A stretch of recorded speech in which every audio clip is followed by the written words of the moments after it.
বাংলাদেশে খুব রিসেন্টলি বেকারত্বের হার আবারও বৃদ্ধি পাওয়া শুরু করছে। বাংলাদেশে উচ্চশিক্ষিত তরুণ তরুণীদের মধ্যে একটি বড় অংশই এখন বেকার। সরকারি চাকরি হচ্ছে প্রত্যেকের একটা ড্রিম। পরিবারও তো একটা টেকসই চাকরি চায়। চাপিয়ে দেওয়া একটা নীতি কাজ করে সমাজে। তিরিশের আগে হাল ছাড়া যাবে না। আমি তো ব্যর্থ হলাম। তারা আমার প্রতি যে বিশ্বাস হারিয়ে ফেলছে। আচ্ছা, কেমন হবে বলুন তো যদি আপনাকে বলি প্রতি বছর শুধুমাত্র আমরা বিসিএস পরীক্ষার প্রিপারেশন নিতে গিয়ে 4,800 কোটি টাকা লস করি, আর যা 4 বছরে হিসাব করলে দাঁড়ায় 19,200 কোটি টাকা। কি বিশ্বাস হচ্ছে না? চলুন তাহলে প্রমাণ করে দেখাই। বাংলাদেশ পরিসংখ্যান ব্যুরোর সূত্র অনুযায়ী আমাদের দেশে বর্তমানে বেকার রয়েছে প্রায় 25 লাখ মানুষ। আচ্ছা, এর মধ্যে আমরা ধরি শুধুমাত্র 20 লক্ষ মানুষ সরকারি চাকরির প্রিপারেশন নিচ্ছে। আর আপনি হয়তো জেনে থাকবেন বিসিএস পরীক্ষায় প্রতি বছর সিট থাকে 1500 থেকে 2000টি।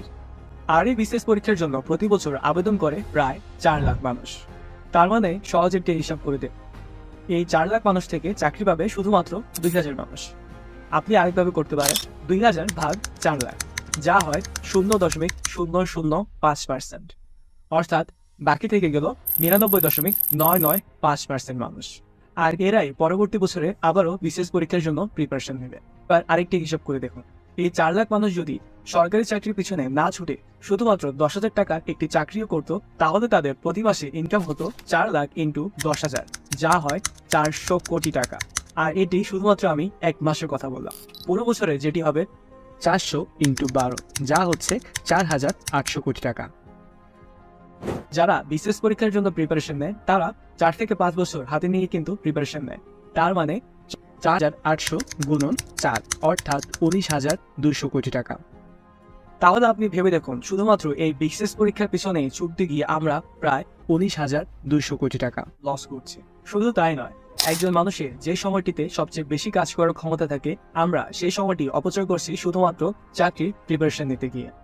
তাহলে আপনার মনে হয়তো কোশ্চেন আসতে পারে, কেন আমরা এই সরকারি চাকরির পিছনেই ছুটে বেড়াচ্ছি? তা নিয়ে থাকছে আমাদের আজকের ভিডিও। আমি রিয়াদ, আপনারা দেখছেন টেকি অক্টোপাস। চলুন তাহলে শুরু করা যাক। ছাত্র জীবন শেষ করার আগে কিংবা পরে সবারই একটি স্বপ্ন থাকে সরকারি চাকরি নামে সোনার হরিণের।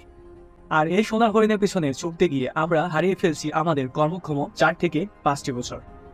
বর্তমানে বলা যায় সরকারি চাকরির বাজারই সবচেয়ে বেশি, কারণ বেসরকারি চাকরিতে রয়েছে নানা ধরনের অনিশ্চয়তা, অতিরিক্ত খাটনি আর নেই কোনো সময় জ্ঞান। তাই অনেকেই বেসরকারি চাকরিতে যেতেই চায় না। এখন তো একটি ছেলের লক্ষ্য হয়ে গিয়েছে সরকারি চাকরি, তা না হলে বিয়ের বাজারে নাকি মেয়ে পাওয়া যায় না। কথাটি শুনতে হাস্যকর হলেও এটিই কিন্তু বাস্তবতা। এখন আমরা উত্তর দিব কেন সবাই সরকারি চাকরির পেছনেই ছুটে চলেছে। বর্তমানে সরকারি চাকরির বেতন স্কেল অনেক বেশি বাড়ানো হয়েছে। যোগদানের শুরুতেই মিলছে ভালো পরিমাণে বেতন। এর পাশাপাশি প্রতি বছর 5% হারে বেতন বৃদ্ধি, প্রশিক্ষণের মাধ্যমে দক্ষতা বৃদ্ধি, পদোন্নতির সুনির্দিষ্ট নীতিমালা, চাকরির নিরাপত্তা, পর্যাপ্ত ছুটি, পরিবহন ও আবাসন সুবিধা, সন্তানদের স্কুলে ভর্তির ক্ষেত্রেও অগ্রাধিকার, আর অবসরকালীন সুবিধার পাশাপাশি সামাজিক মর্যাদাও সরকারি চাকরির অন্যতম ভালো দিক। প্রথম শ্রেণীর পাশাপাশি দ্বিতীয়, তৃতীয়, এমনকি চতুর্থ শ্রেণীর চাকরিতেও বেতন কাঠামো আকর্ষণীয়। আর এই পদগুলোতে যারা যোগ দেন তাদের সমান শিক্ষাগত যোগ্যতা আর অন্যান্য যোগ্যতা নিয়েও বেসরকারি চাকরিতে সেই রকম সুযোগ সুবিধা পাওয়া যায় না। সেখানে সুনির্দিষ্ট বেতন কাঠামো না থাকা আর পদোন্নতির জন্য কাজের চেয়ে নিয়োগকর্তার সুনজরে পড়ার বিষয়ও থাকে। এছাড়াও নিয়মিত ছুটি সরকারি চাকরিজীবীরা ইচ্ছা মতোই কাটাতে পারে, কিন্তু বেসরকারি চাকরিতে সেই রকম কোনো সুবিধাই নেই। এমনকি অসুস্থতাজনিত ছুটির ক্ষেত্রেও বৈষম্যের দেখা মেলে। এছাড়া সরকারি চাকরিজীবীদের ছুটি জমলে তার বিনিময়ে তারা একটি হ্যান্ডসাম অ্যামাউন্টের টাকাও পায়, কিন্তু বেশিরভাগ বেসরকারি প্রতিষ্ঠানেই এমন কোনো নিয়মই নেই। তবে বলা যায় সরকারি চাকরিতে সবচেয়ে বেশি যে জিনিসটি কাজ করে সেটি হচ্ছে চাকরির নিশ্চয়তা। এই জিনিসটি বেসরকারি চাকরির পেছনে নেই বললেই চলে, যার কারণে বেসরকারি চাকরিতে যে কোনো সময় চাকরি চলে যেতে পারে, আর সরকারি চাকরিতে তা যাওয়ার কোনো টেনশনই থাকে না। সামাজিক স্বীকৃতিও কিন্তু সরকারি চাকরিতে একটি বড় কারণ। আর এছাড়া ক্ষমতা ব্যবহারের চর্চা তো সরকারি চাকরিতে রয়েছেই। একজন সরকারি কর্মকর্তা যেভাবে তার ক্ষমতা চর্চা করতে পারেন, সেভাবে একজন বেসরকারি খাতে সর্বোচ্চ পদধারী ব্যক্তিও ক্ষমতা চর্চা করতে পারেন। সরকারি চাকরিতে নির্দিষ্ট কর্মঘণ্টা রয়েছে, আপনার কাজের সময় শেষ, এর বাইরে আপনাকে কেউ কাজ করাতে পারবে না। কিন্তু বেসরকারি চাকরিতে এই জিনিসটি চিন্তা করাও কষ্ট। কাজের কোনো সময় আছে বলে ধরা যাবে না, 24 ঘন্টাই আপনাকে কাজের মধ্যেই থাকতে হবে।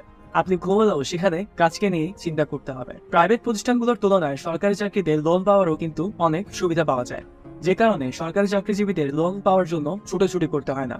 আর ভবিষ্যৎ নিয়েও কোনো চিন্তা নেই। আছে পেনশন, প্রভিডেন্ট ফান্ড, গ্র্যাচুইটির ব্যাপারটাও। সরকারি চাকরিতে আপনি যদি কোনো অপরাধও করে ফেলেন, তাও আপনার চাকরি তো সহজে যাবেই না। এর জন্য আপনি সর্বোচ্চ পেতে পারেন কাজ থেকে সাময়িক অব্যাহতি কিংবা ট্রান্সফার।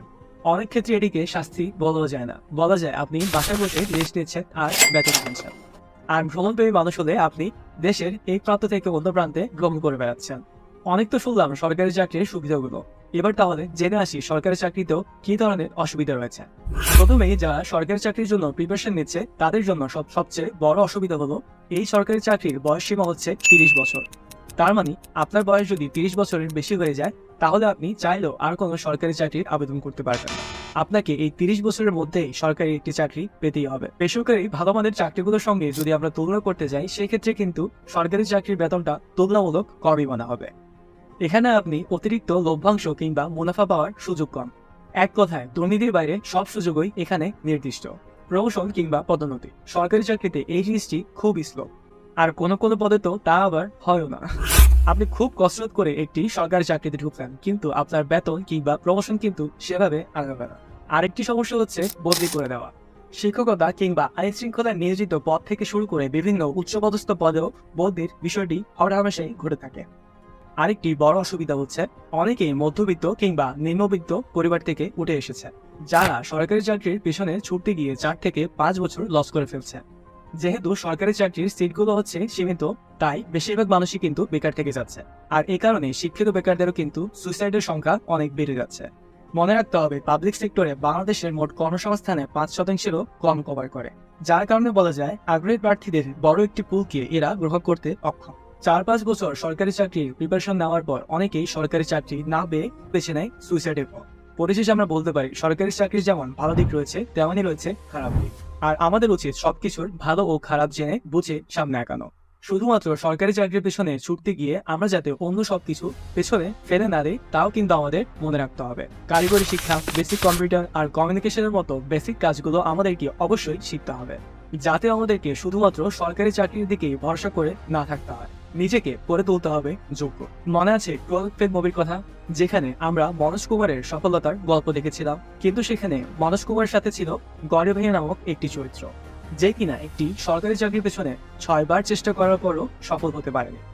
তাই আমাদেরকে মনে রাখতে হবে সফল হতে না পারলেও আমাদেরকে নিজেকে রাখতে হবে অবশ্যই প্রস্তুত। আপনি যদি যোগ্য হন, আপনাকে কেউ থামাতে পারবে না। আর এই মুভি নিয়ে বিস্তারিত একটি ভিডিও আছে আমাদের চ্যানেলে, চাইলে আপনারা এখানে ক্লিক করে দেখে আসতে পারেন। ধন্যবাদ সবাইকে। আসসালামু আলাইকুম।